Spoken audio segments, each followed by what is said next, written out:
back in a way that's out of scale with what they're doing. I think he's just responding in kind. And it's just the first time you've ever seen it. You've never seen anybody who is being abused in public just abuse the abuser in public. Usually if somebody's being abused in public, they just sort of take it. The press will be asking all these gotcha questions, and the politician might act a little peeved, but they basically play along with the charade that any of this is good for the public, and they answer the question. Trump just doesn't play along. When they ask a gotcha question, he attacks them personally. To which I say, is that unfair? If somebody goes into the most important room in the United States, at the moment, wherever the president is, I guess would be the most important room, and they waste the public's time by asking questions that only serve the business model of the press and don't help the public whatsoever, not even potentially, there's no argument for it. I mean, all that conversation about is Trump making doctor advice when he talks about the hydroxychloroquine, that's nothing but a whole bunch of gotcha stuff. There's no content there. Because everybody knows the content. The content is, as clearly as anybody could say it 100 times, it's not proven. There is some optimism, and here are the reasons for being optimistic. There's not much downside. That's it. That's the whole story. And the press wastes the country's time to try to turn this into a story about how cleverly the question was asked to catch the president in an imperfect answer.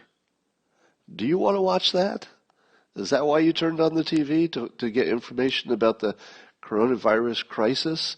And instead of that, you're watching, some reporter trying to make a star turn and make it about themselves and the clever way they ask the question so they can get some time in the news tonight?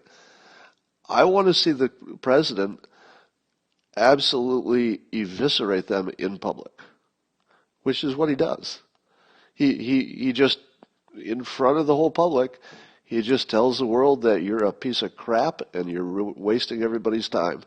And if the second question is the same thing, the president will take the time to tell the second reporter, well, you're also a piece of crap and you're wasting the public's time. Fix yourself. I could watch that all day long. I wouldn't, you could line up 35 reporters and I'll have them ask the same stupid gotcha questions, and I would never get tired of the president saying, you're a stupid reporter asking a stupid gotcha question. Next. Oh, well, you're a stupid reporter asking a stupid gotcha question too. Next. I mean, I would never get tired of it. I swear to God, I could watch it all day long. So, good on the president for pushing back in what I think is a proportionate way. There's a graph going around the internet, which everybody feels they need to forward to me. And it looks like a fake one to me. So I called it down as looking like a fake, and I'm going to see how good my instincts are. So what the graph shows is, in prior years, what the curve for pneumonia looked like, the number of people who get diagnosed with pneumonia. And every year it looked like it was going down from the year before, but this current year, when it got to about COVID season, according to the graph, it just fell off a table as if nobody was getting a pneumonia diagnosis. They were only getting coronavirus diagnoses.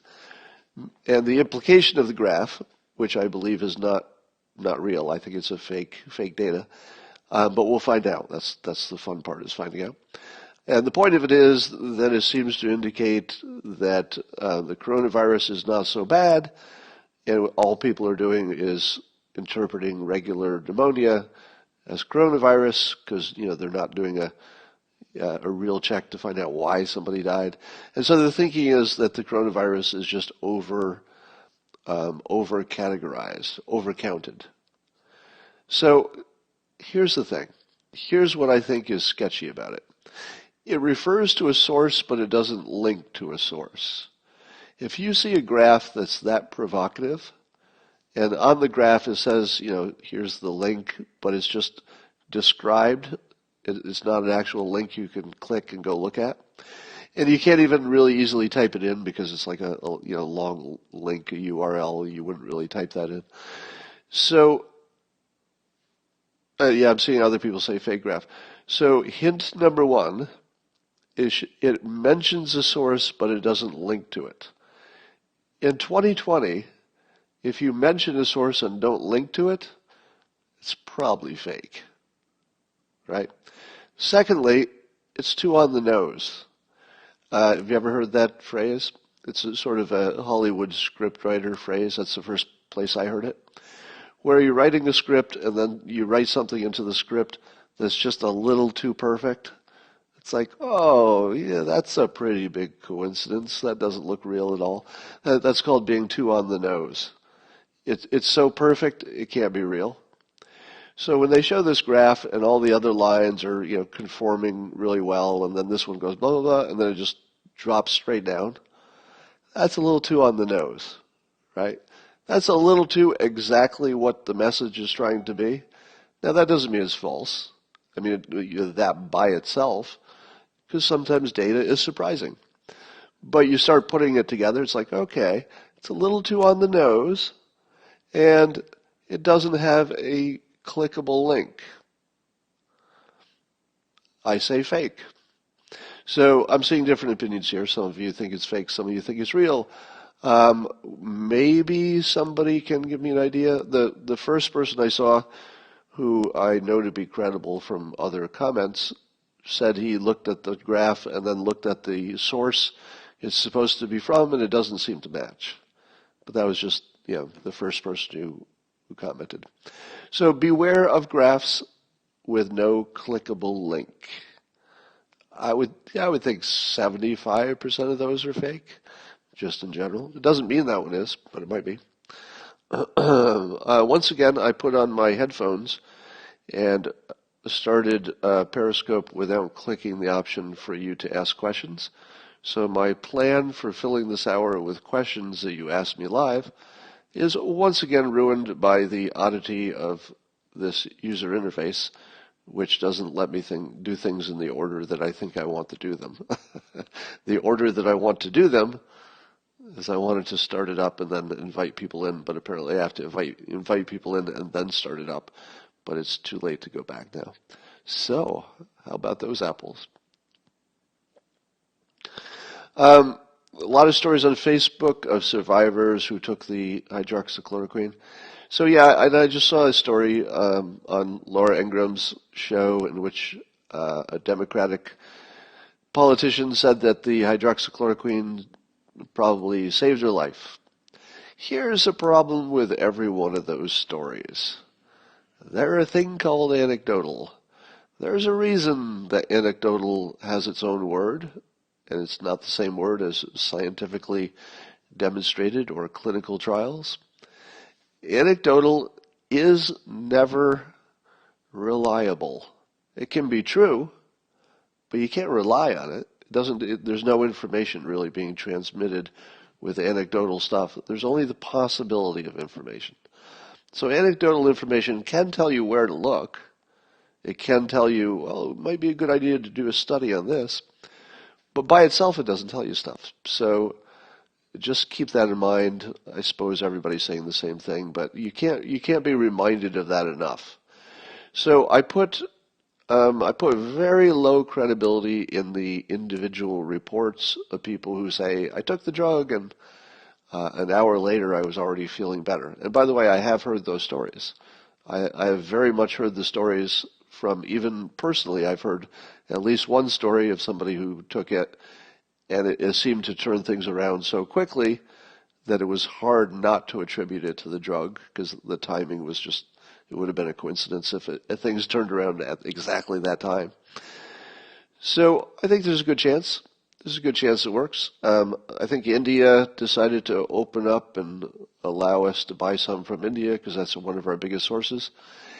And then I'm seeing ridiculous stories about how people are trying to make it look like President Trump has some kind of financial gain from pushing the hydroxychloroquine. Do you really need need to, like, suppose it was true. When I saw those articles suggesting that the president had some financial gain in this, I couldn't even open them and look to see what the argument is, because on its surface, it's so ridiculous. You don't even have to read that article. Let me explain why that's so ridiculous.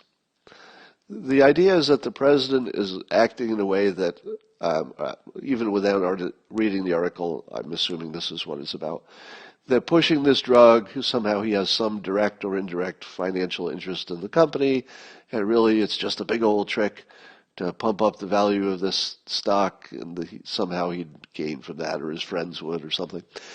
Here's how ridiculous this is. Have you noticed he's the president of the United States? And he's got a big old company. The only thing that Trump can do that is good for him personally is to do a really good job for the country where everybody's watching. That's the end of the story. If you have to throw in, oh, he's really managing his job as president of the United States for this one little stock deal, you're so far from reality and understanding how the world works that you should not talk in public anymore. Because here's the deal. If Trump does a good job with this coronavirus, the public decides, oh, it wasn't perfect, but I think you got us through. He will get reelected. Being reelected is the best thing he could do for himself, his family business. Just simply doing a good job for the country is where all of his gain lies. There is no situation where President Trump could find some way, some little angle that's good for him and his family personally, and yet was somehow bad for the country. It just doesn't exist. It can't exist. Logically, you can't have a situation where you're watching this guy so closely and he could possibly find some clever way to enrich himself and his family at the expense of the country. That's not a thing. It would be a thing if we weren't watching. I'm not saying that he would do it if we weren't watching. I'm saying that it could be a thing if a president were not being watched. You could imagine any leader could do nefarious things if nobody's watching. But we're all watching. You can't possibly come up with any reasonable scenario where the president directly screws 300 and X million people, but he makes, hey, I made a 20% gain on this one stock. It's so crazy. It's beyond crazy. It's 100% crazy, as George Conway would say. All right. Here are the things we know. It does seem that worldwide there's some kind of an elbow happening. There's some kind of a thing happening right now in which it looks like things are getting better, or at least things are getting worse less quickly, which looks like the beginning of things getting better.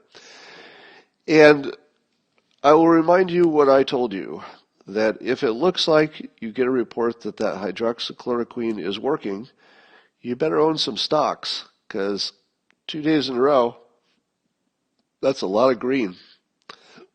A lot of green. Amazon is up. Everything's up. Even poor little Bitcoin is up.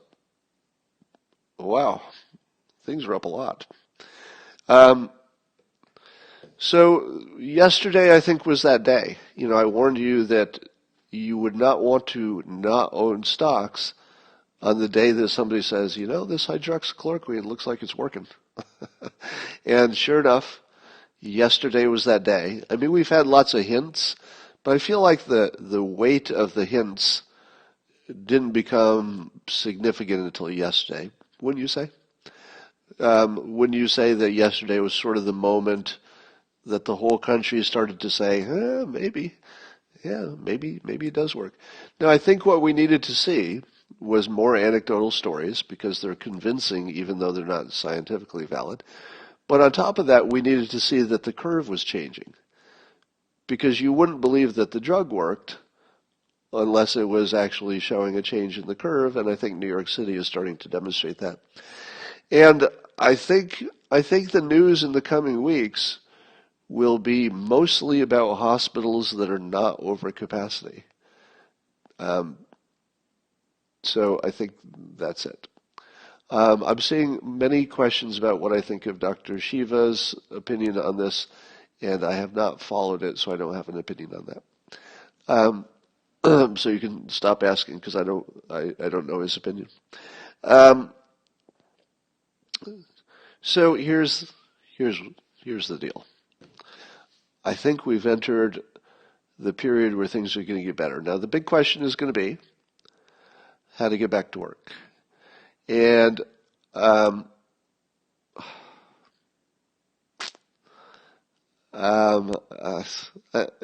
sometimes I see comments that so disappoint me in the I don't know. I'm just so disappointed because um, I consider myself relatively ungullible. Everybody's gullible a little bit. Everybody can be fooled. Everybody can be wrong. Everybody can, retweet something that turns out to be fake news. So nobody's immune to it. But I feel, if you were to rank human capabilities, everybody's somewhere on the line. I feel like I'm relatively immune from believing the craziest stuff. And when I see people who still believe the craziest stuff, as in the comments, it just actually shocks me for a moment. And I think, wow, people will really believe just about anything, won't they? All right. So, the big question in the coming week and more is somebody says you're gullible to support Tapper. Well, you get the block. Now, I remind you that you can disagree with my opinions all you want, but whenever your comments are about my internal thought process, you'll always get blocked. Okay? Um, do I have to? It looks like I'm going to have to go do homework and listen to Dr. Shiva so that I can tell you my opinion because I didn't say I don't like him. I said I haven't listened to his opinion on this topic. So will you be happy if I go listen to his opinion? Is the reason that you want me to listen because you're not confident in it, or do you think, or is it because you are confident in his opinion and you think I can extend it? Because I don't really understand your interest in me getting interested in him. I mean, his specific opinion on this topic. Is there some reason that? Yeah. Well, all right. I'll look into it. Let me do it right now. Let me look up. No, it'll take too long. Forget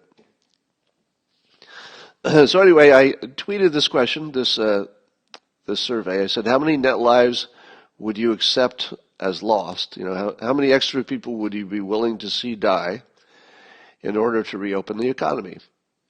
And so my choices were, and of course, these polls are unscientific and everything, but they can give you maybe a directional sense of where people are leaning. And so I gave them the choices of up to 50,000 people extra dead to get back to work, up to 100,000 or up to 200,000. I capped the survey at 200,000 because I don't think there's any chance it's going to go over that, wouldn't you say? Is it fair to say at this point that the number of deaths from coronavirus are unlikely to be over 200,000 for this country? So I capped it at that. And the answers were interesting because they were clustered on the two extremes. So there were 32% who said only up to 50,000 extra deaths, but there were 48% who said up to 200. And then in the middle was the smallest group of 19% said up to 100. So it seems that people, and I'll bet this would hold up. I think this would hold up. And what I'm saying is that people either say it's got to be as close to zero as possible, or they say it almost doesn't matter.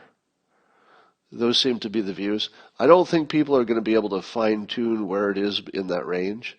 So the people are going to say it's got to be as close to zero as possible, so give me the smallest number. And then other people are going to say the economy is so important that 200,000, sure. 1 million? Yup. Yeah, I would let 1 million people die to not destroy the entire economy, totally worth it. So given that nobody can really calculate the pluses and minuses of these, we're just going by our bias, whether we think the economy will kill more people or the coronavirus. We don't really know. We just feel like we know, or we've got a hunch or an instinct about it that may or may not be good. So the reason this is important is that you need to get a sense of the mood of the country, because whatever the government comes up with, we need to buy into it. And the reason I'm making a big deal about the public's opinion is that the public needs to give our government cover to make the right decision. At the moment, I think our system requires that our president continue to say things such as, I will accept 0 deaths. Now, as a politician and a leader, that's really good, right? That when Trump says, I will accept, 0 deaths are acceptable, for once, he's acting like a standard politician in the sense that there's no other right answer if you're the leader of the country. Which, by the way, I'm going to tie this into something. Regardless of what you think about abortion, so forget your own opinion, all right? Regardless of what you think of abortion, whether you like it or hate it, would you not agree that the President of the United States should always be against it? Here's my argument.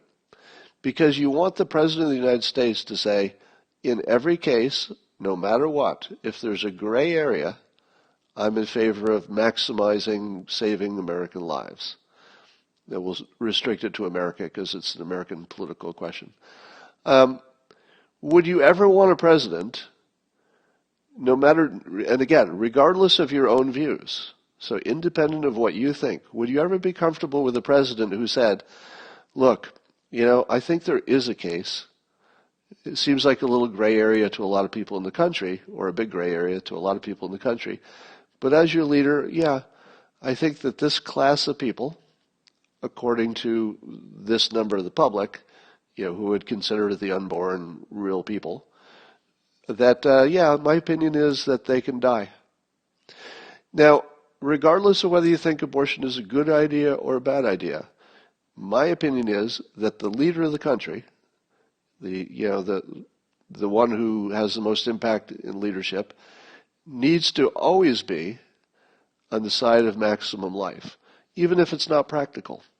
Now, I would still be okay with that leader saying, as your president, I have one view and it will never change. My view is that we should do everything we can to protect every life, every possible life, every gray area life, every life. If you're an American, I've got one job. Keep you safe, keep you alive, keep you happy. It's not up to me to decide if you're worthy of saving. As president, I will never weigh in on the question of whether this person or this person is worth saving their life. I will never engage in that because my job is to save you all. Now, it's also a practical world. Some decisions are tough. So this abortion question is going to be to the states. States, you decide it. Maybe even Supreme Court, you decide it. But because of my special job title as the person who protects everybody, I'm the only person in the country who won't give you an opinion on abortion. I won't give you my opinion. Because as president, I shouldn't have one on life or death. It's just always life. If you, the state, want to make a different decision, I accept that. The country needs to have rules. We have a democratic process. And if that's the way it goes, I'll support it. But as your president, never put me in a position where I'm deciding who lives and who dies. You don't want that president. And so again, as a practical matter, you want your president to agree with you on abortion because it's more likely things will go your way. So I get that on a practical level. But on a moral, ethical level, I would never, ever, ever, ever want the number one leader of the country to ever decide who gets to live and who gets to die, or even who's a person.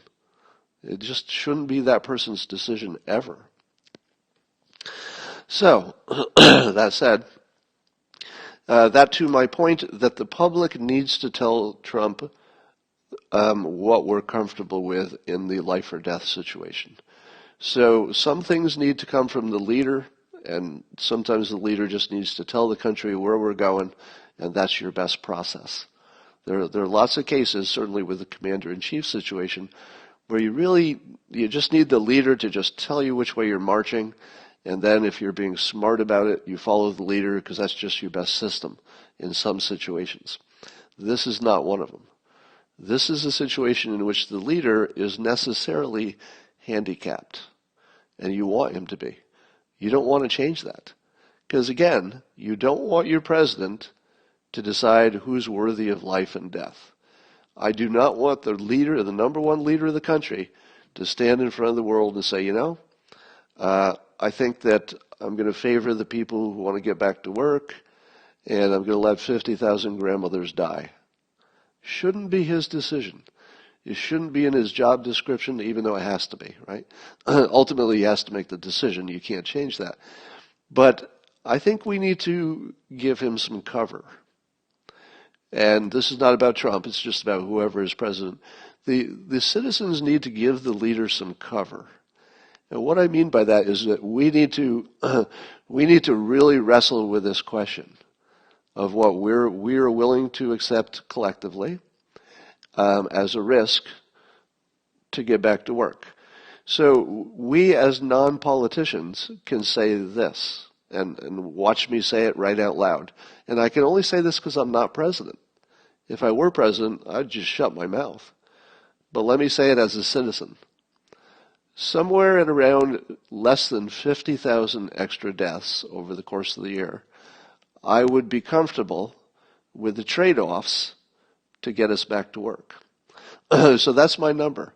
I feel that if you want to give the president some cover, which allows the country to make rational decisions and allows the president to do what he needs to do, as opposed to being bound by what I consider the most sacred rule of the presidency, is he doesn't get to decide who to kill. All right? So you need to take that away from him because he doesn't want it. I mean, I can't read his mind, but I don't imagine anybody would want to have that on their conscience, want that to be part of their decision. But we can take that away. We can fix that collectively. And it doesn't mean that we all have to agree, right? So it's not even about the country getting on the same page and then the president can do that too. It's more about the public being adults. And here's what I mean. Here's the adult view. The adult view is some number of people are going to die either way. I think this will be the path with the least death and destruction, so I choose this. That's what an adult would say. Here's what a child would say. A child would say, oh, sure, the 50,000 deaths is fine as long as it's not your family, right? I just saw this on Twitter. That's a child's view. The child's view is, well, you'd think differently if it were your family member. That's just a child's view.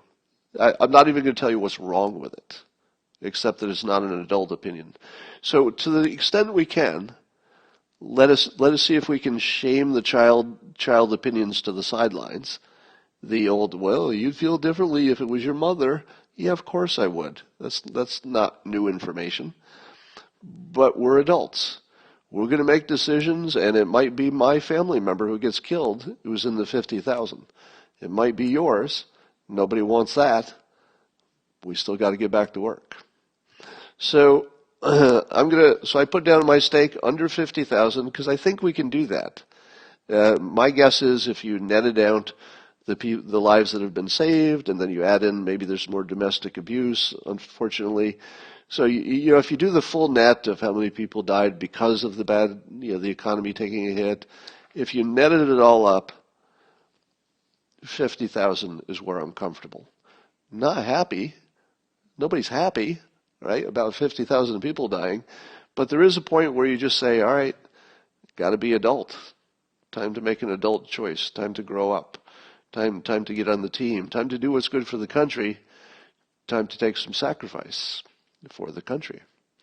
So I probably will bore you to death on this point. I just want it to be more a part of the conversation and not ignored. Because for the next few days, I think what you're going to see is all the talking heads talking like children. Because it's a little too dangerous to be an adult in public right now. Because critics will jump on you.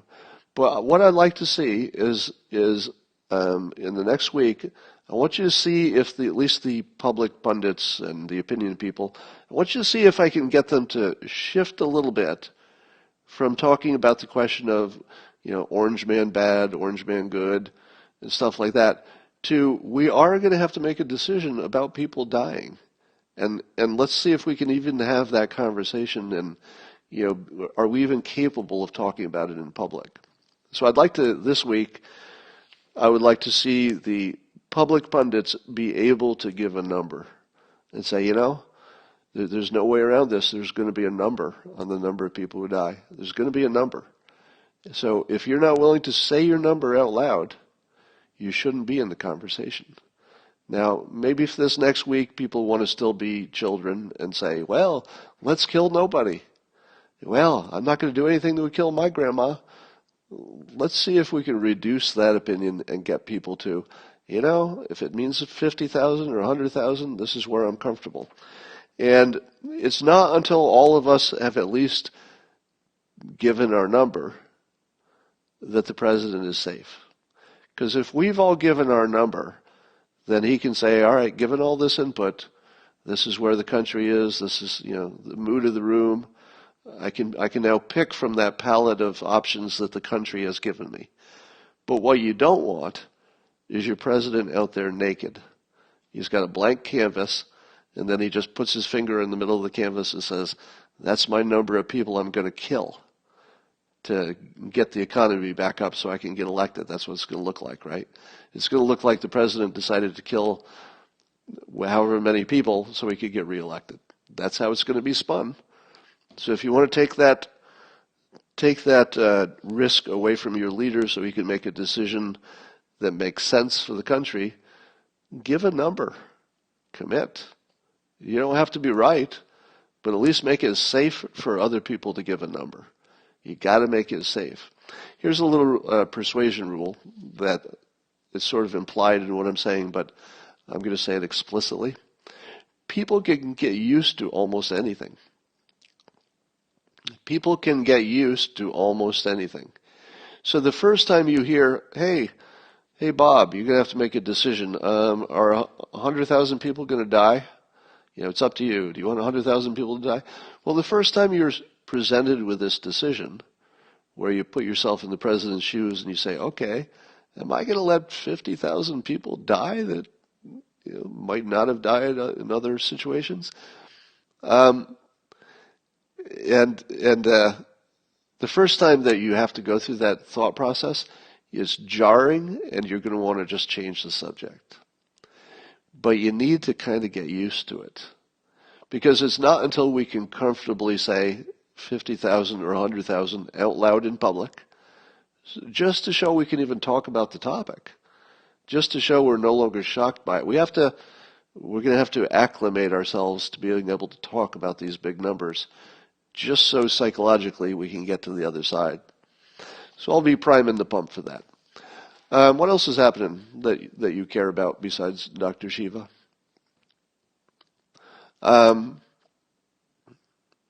It was called Vietnam. That is a good analogy. Analogies don't win arguments, but they're often entertaining, and sometimes they can educate. And the Vietnam example was perfect. Yeah, Vietnam was acceptable because we sort of inched our way into it. If we knew from the start, it's like, we're going to lose this many people. If we knew that on day one, the public would have said, I'm not down for that. But if you say, we lost 100 people today and 110 the next day, it just sort of sneaks up on you. That was a good example. But you need to define how to get to that number. Okay, let me define it for the billionth time. I always define it as net, meaning that you look at what the normal number of deaths are every year, and then you look at this period this year, And if normally we'd lose 40,000 people a month or whatever it is, and this month we lost 45,000, I'd say the net is 5. Now, I don't care how many of those are coronavirus, and I don't care how many is the, reduced traffic accidents. It's just all in the number. Why would you ever look at any number that wasn't net? And this is the part that, if you have any training in, doing financial analysis, it gets really annoying when people ask you if important numbers are included in the figure, because of course they are. They're important numbers. Of course they're included, because they matter. So you don't need to ask me about, here's what you don't ever need to do. If you can think of something that would be different about the death count, either more domestic abuse, more suicide, more death from economics, whatever it is, it's in the number. So everything, just everything. You don't have to ask about the details. If you can calculate it, it's in there. All right. How many business owners had a stroke? No one's counting that. Well, again, if you count just the total number of deaths this year compared to other years, probably they would be very similar. Meaning you're probably always within, 5%. Any month, if you looked at any month in a normal year to the year before, it's probably about the same number of accidents, 5% difference. So if you see a bigger difference than that during the coronavirus deaths, you could reasonably attribute it to this situation. Let's see. Just remember the lag, yeah. The elderly are more susceptible, and they tend to vote for Trump. True. Wouldn't you like to see a survey of people over 60? What if you asked the people, say under 40, how many deaths would you be willing to accept? And I think what you'd find is a lot. I think you would find that the younger people resent the elderly quite a bit because they feel like the elderly had a good life and used everything up and left them nothing but debt in a smoldering world. It's a little bit of an exaggeration, but not too bad. Somebody asked, what about the surge? Do we need to wait until after that? Well, we do. We do need to wait. I'd say another week we'll have a good idea what's happening. So we probably can't make a final decision for at least a week, and realistically, we wouldn't make it then either. We'd probably wait 2 weeks. But this is the point where we should start making the plans, because whether or not that surge, is 2 weeks away or 1 week away, I'm not sure we can predict that stuff so well. But no matter when it comes, you need to get to the other side to make the final decision. But I feel like we can feel it coming in a way that we probably want to at least make the plan. Yeah, I think people over 60 might be more flexible than people assume. Because, when you reach a certain age, especially if you're 80, I can imagine a lot of 80-year-olds saying, hey, I had a good run. If you ask me, if you ask the average 80-year-old, here's the deal. We could give you an average of 3 more extra years of life, but it's 3 years in your 80s, and you're probably in the nursing home anyway. So you get 3 more of those worst years of your life, the last 3, or you could save the country. So you get 3 years of crappy end of life, or you can save the economy of the United States for your children and grandchildren. What does the 80-year-old say to that? I've got a feeling that they would very strongly lean toward, I had a good run. Don't you think? I think if you ask the people who are most at risk, they would say, yeah, I'm scared, and all that. But, if I have to choose, I'm going to choose the grandchildren. I had a good run. I don't need 3 extra years of this, whatever this is, when you're 80. So I would not assume that the elderly need the kind of protection as a class. Obviously, individuals will differ. But as a class, I don't know if they're asking for the protection that we're offering, given the trade-off that it would hurt their grandchildren, etc. Somebody says you first. Yeah. Um, Now, people in their 70s, I would expect to have a different opinion, because 70s are actually still pretty good years. I'm expecting that my 70s will be pretty good decade, actually, as long as I stay healthy. Um, Now, the other thing is that if you're one of the older people who does not want to sacrifice your life, you do have the option of taking extreme steps. So you could, do extreme social isolation and masking and stuff for another X months until you felt safe. So people who did not want to take the personal risk, they were willing to take the class risk of like, okay, old people are going to have a tough time, I'll take that risk, but I don't want to personally take the risk. They have that option too. They can reduce their own risk to practically nothing if they have the wherewithal to get social isolation. I guess that's not available to everybody. So let's figure that out. A young life is worth more than a lived life, says somebody. Well, I would say there's a lot of individual difference there. As a good general statement, sure. Somebody says the White House press secretary is gone. Is that news? Did that just happen? 70-year-olds volunteered to clean up the mess of Fukushima. That does not surprise me. Let's see if there's any news about the press secretary. Coroners cast doubt on official coronavirus death tolls. CNN exclusive. Interesting.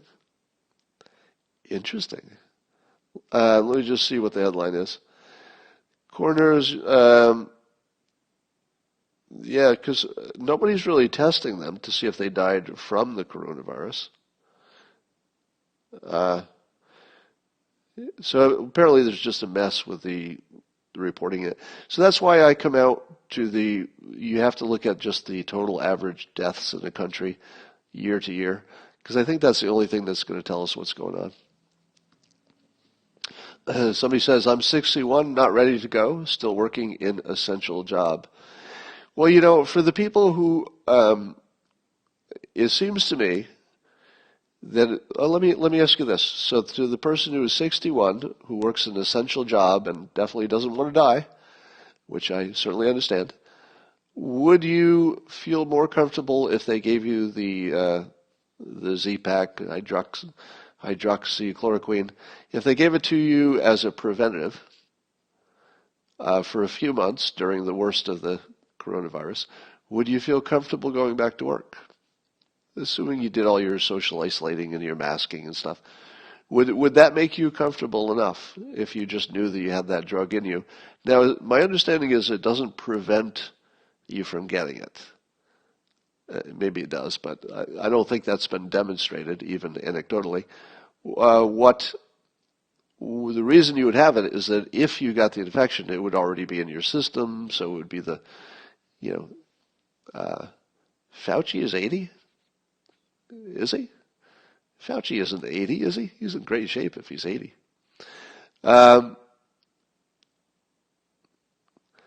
Coroners want to know, where are the bodies? Well, I don't think that there's any scandal of hiding bodies, is there?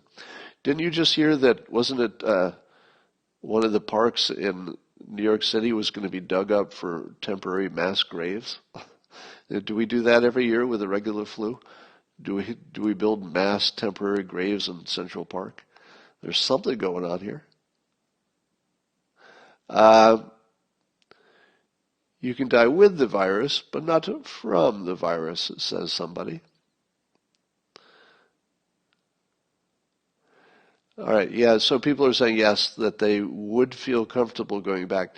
Now keep in mind that for every person who has an actual medical, like physical medical problem from the coronavirus, there are 25 people who have a mental problem from it. So the psychological problem of coronavirus is pretty big. The risk of getting it and the worry and all that. So if the hydroxychloroquine did nothing except make you feel more comfortable, even if you weren't, it'd still totally be worth it. It causes depression in the long run. I don't know what you're talking about. Fauci is 79. People are saying he must. Okay. He runs every day. Well, it looks like he's in good shape. That's a good argument for being fit all of your life. If you look at Fauci, he certainly presents himself as a much younger man, and that would make sense if he runs every day. So I'm seeing people saying that the White House spokesperson quit. I don't know about that. Shouldn't the homeless be getting the virus? Well, maybe. We will need to bury all the ventilators. If I had to guess, I think that a whole bunch of big American companies are going to be really pissed off that they started making ventilators that we didn't need. I feel like it's heading in that direction. Now, of course, it makes more sense to be more prepared versus underprepared. So we should still be making those ventilators like crazy, just in case. But, so somebody says Stephanie Grisham is reported to be leaving. So maybe that's not confirmed. All right. Okay, yeah, I'm getting confirmations in the comments that Stephanie Grisham stepped down. That kind of makes sense, doesn't it? I don't even know what she looks like. The spokesperson for the President of the United States, I can't tell you what she looks like. I wouldn't recognize her, would you? And I think this president doesn't really need one of those. It seems like an almost, or at least in terms of the public part, where the spokesperson talks to the public, don't really need that part. So I can see why she might want to move on. It says she's returning to the First Lady's staff. Yeah. All right. She was reassigned to her previous post. Okay. Prisoners should get the Trump pills. Well, we should all get the Trump pills. Obviously, there's not a supply of them. Wouldn't you like to have some visibility on the supply? So the president said we got X millions of pills from this source or this source. Is that enough? Is that a lot? What are they doing with them? Are they allocating them? Can prisoners get them? How about old people? What about people who don't show symptoms? So it's the most important variable in which we have no information at all. And if Stephanie Grisham had been pushing the task force to give good information, maybe that's why she got fired. So think about this. Nobody's complained about the communication of the task force more than I have. Is that true? Would you agree that nobody has had more sharper, deeper complaints about the quality of the communication from the task force than me? I've been the harshest about that. I think a total failure in communication. Specifically, not telling the public a little bit better idea of at least what they know. Even if they don't know things, they should tell us what they don't know and what they do know about the supply situation and the hydroxychloroquine and the ventilators and everything else. So I've been the harshest critic, saying that the whole things are just a horrible. I don't want to use the word I was going to use, but would it be a surprise to me to watch a person who is a professional in charge of this kind of communication have some conflict with the people who are blowing it in public every day? Now, in my opinion, the task force is blowing it every day. Like they're failing, it's just an F. In communicating with the public, I would say it's just a flat F, day after day, F, F, F, F.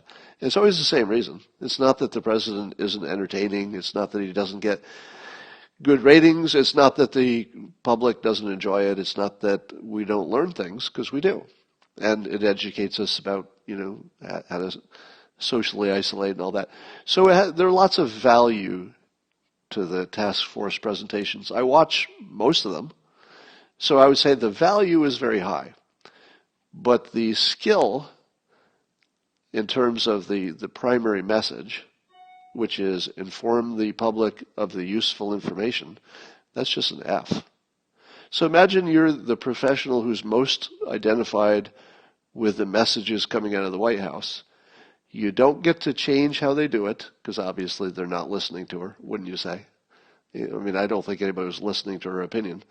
So here she is watching the people who are doing the thing she's supposed to be in charge of, which is communicating, and they're failing every day. And they're not listening to her advice, because you know they're not, right? I mean, you don't have to be in the room to know that if she just resigned, it's because they weren't listening to her, right? I don't think there was another reason, you know. It had to be that she was not being taken seriously. Her opinion on how to do this just wasn't winning the day, apparently.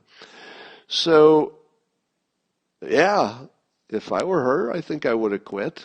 If I had to be in charge of communication and wouldn't have any influence on it, and then I had to watch the people who should be taking my advice go out there and fail, just fail, day after day after day, and fail exactly the same way by not giving us any useful information in context. That would drive you crazy. How could you keep that job? So, of course she should leave. All right, that's about all I got for today. I will try to, somebody says, so it's not an F. Let me be clear. There's lots of value in the press conferences, so I'd like to see that. Lots of value. But in terms of communicating, the specific skill of communicating, which is a subset of the value of the press conference, just the communicating part is an F, because they simply don't answer the important questions, nor do they even tell you they can answer them, nor do they tell you they will answer them, just completely avoiding all the important questions about supply and about getting back to work. All right, somebody says, you're speaking from fear. Am I? I don't know. That gets you blocked. So for those of you who haven't figured out the pattern yet, you never get blocked for disagreeing with me. That's a hard rule. You can disagree all you want. But when you tell me what I'm thinking, you get blocked. Because I want an audience that understands the difference between, me knowing what I'm thinking, and I can be pretty accurate about that, versus you knowing what I'm thinking. If you say in public your opinion of what I'm thinking, I'm just going to block you, because I don't have time for people like that in my world. That's the lowest level of understanding your world, imagining you can read somebody's mind. And on that note, I hope to see you later tonight, 10 and 10. That's East Coast time. 7 and 7 if you're in California, and why wouldn't you be? California is actually doing an unusually good job now. Isn't that weird? It's weird that California is being held up as one of the successful states, but I got a feeling it might be more to do with the fact that we Californians don't bunch up as much. We don't get on subways, we don't have public transportation. I'm talking about Los Angeles in particular. Don't have public transportation, don't have as many elevators. I've got a feeling that there's just something about the fact that Los Angelians tend to drive their cars by themselves. They don't have passengers in their cars. So it's probably as much about lifestyle as it is about good management. But anyway, it's working out. All right, that's all for now. I'll talk to you later tonight. Stay safe.